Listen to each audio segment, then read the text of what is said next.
Hello students, we will be solving question number 8 today, exercise 8.4. A cricket team scores 96 runs in 16 overs and 180 runs in 30 overs.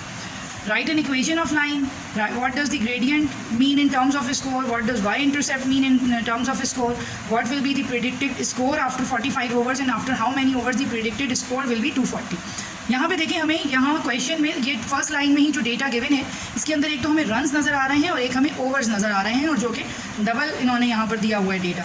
So solve करवाने से पहले हमने overs और runs को x और Y में late करेंगे. तो हम ओवर्स को लेट कर देंगे एक्स के इक्वल और रन्स को वाई. जी स्टूडेंट्स, ये देखें कि हमने नंबर ऑफ ओवर्स को एक्स लेट किया है और रन्स पर ओवर को हमने वाई लेट किया है. अब हमें क्या डेटा गिवन है? वी आर गिवन कि 96 रन्स इन 16 ओवर्स, ये हमें गिवन है. और फिर हमें कह रहे हैं कि 180 runs the team has scored in 30 overs. तो अब यहाँ पर देखें, ये y is equals to mx plus c से नहीं हो सकता. यहाँ पे हमें 2 पॉइंट्स गिवन हैं एक्चुअली. तो हम इसको किस तरह से लेंगे कि x1 y1 जो हमें फर्स्ट डेटा लाइन गिवन है that is 96 run in 16 overs. तो हमने ओवर्स को क्योंकि x लिया हुआ है तो यहाँ x की जगह पे 16 आएगा और 96 आ जाएगा रन्स, क्योंकि हमने y के इक्वल लिया है तो एक पॉइंट ये बन जाएगा.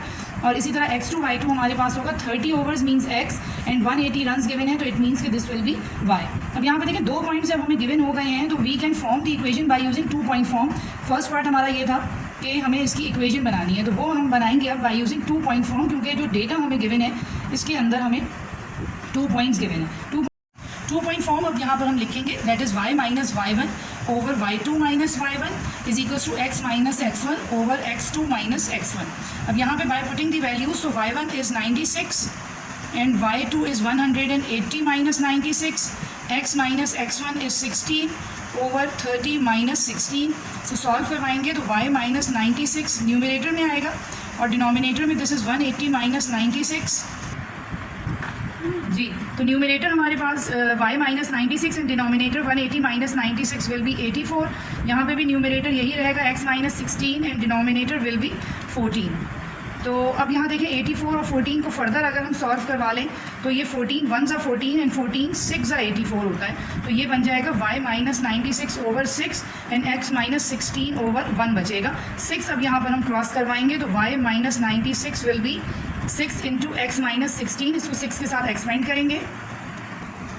जी ये देखिए इक्वेशन को अब हम एक्सपेंड करवाएंगे. 6x हो जाएगा एंड 6 इंटू 16 इज़ 96. अब यहाँ देखिए नेगेटिव 96 इस साइड पे भी नेगेटिव 96 है, इसको भी हम कैंसिल आउट करवा दें. देखिए स्टूडेंट्स, ये हमारे पास होती है कैंसिलेशन प्रॉपर्टी, यानी कि दोनों साइड्स के ऊपर साइन सेम है, वैल्यू भी सेम है, तो इसको हमने यही रखे कैंसिल करवा दिया. अदरवाइज अगर आप इसको इधर मूव करवाते तो ये पॉजिटिव 96 हो जाता, तब भी इसमें कैंसिल ही होना था. इसी तरह प्रीवियस स्टेप में मैंने जो कैंसिल करवाया 6 टाइम्स 84 को और 14 को, तो उसकी भी यही लॉजिक थी कि वो हमने दोनों साइड पर रखे कैंसिल करा दिया. अगर क्रॉस मल्टीप्लाई होता तब भी वही आंसर्स हमारे बन जाते. ये फाइनल आ रही है जी हमारे पास linear equation y is equals to 6x. That is the linear equation according to the given situation. Part number 1 हमारा यहाँ पर कंप्लीट हो गया है. पार्ट नंबर 2 पर आएंगे. पार्ट नंबर 2 में कह रहे हैं कि what does the gradient mean in terms off score. देखिए ग्रेडियंट और स्लोप एक ही चीज़ होती है और ग्रेडियंट या स्लोप के लिए हम अगेन इसको कंपेयर करवाएंगे y is equals to mx plus c के साथ. x का जो कोफिशिएंट है वो स्लोप होता है और जो यहाँ पे कांस्टेंट नंबर लिखा हुआ होता है वो हमारे पास होता है y इंटरसेप्ट. ठीक है, अगर हम इसको स्लोप इंटरसेप्ट फॉर्म को इसकी हमारी इक्वेशन के साथ कंपेयर करवाएं तो x का कोफिशिएंट हमारे पास 6 है.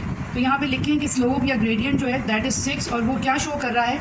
It shows the average runs पर ओवर, क्योंकि x हमने लिया हुआ है ओवर्स को और 6 मल्टीप्लाई बाय x का या नंबर ऑफ ओवर्स का मतलब है कि हर ओवर में ऑन एवरेज 6 रन्स बन रहे हैं. एक ओवर होगा तो 6 रन्स बनेंगे, 5 ओवर्स होंगे तो उसमें 6 5 ज़ा 30 रन्स बनेंगे and so on with that. ठीक है, तो 6 shows the average runs in 1 over या पर ओवर.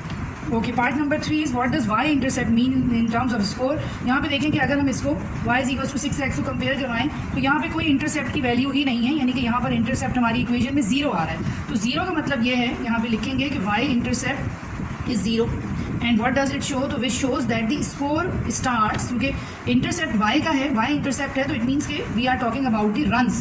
तो which shows that रन्स या स्कोर starts with 0, यानी इनिशियली जो स्कोर होगा वो 0 होगा और उसके बाद वो ग्रेजुअली फिर आगे बढ़ता जाएगा. Part number 4 is what will be the predicted score after 45 overs. Overs हमें गिवन है, इसका मतलब कि x गिवन है और हमें प्रिडिक्टेड स्कोर यानी कि रन्स मालूम करने हैं, दैट इज़ वाई यही इक्वेशन हमारे काम आएगी, y is equal to 6x, so 6 into 45, यानी इसमें पूछ रहे हैं कि 45 ओवर के बाद जो है वो क्या स्कोर होगा टीम का अगर 6 रन्स पर ओवर के हिसाब से वो स्कोर कर रही है, तो इट विल बी 270 रन्स। और अब लास्ट पार्ट क्वेश्चन पर चलेंगे। Now the last part, after how many overs the predicted score will be 240। After how many overs इसका मतलब x मालूम करना है और स्कोर हमें गिवन है दैट इज़ 240 यानी कि y गिवन है। हमारी इक्वेशन है y is equal to 6x, अब y हमें दे दिया है, y की जगह रखेंगे 240, 6 इंटू x हमें मालूम करना है, तो 6 यहाँ पर मल्टीप्लाई और अदर साइड पे आएगा तो क्रॉस में डिवाइड में चला जाएगा, तो ये बनेगा 240 divided by 6 and that is 40। इसका मतलब कि after 40 overs the projected score will be 240।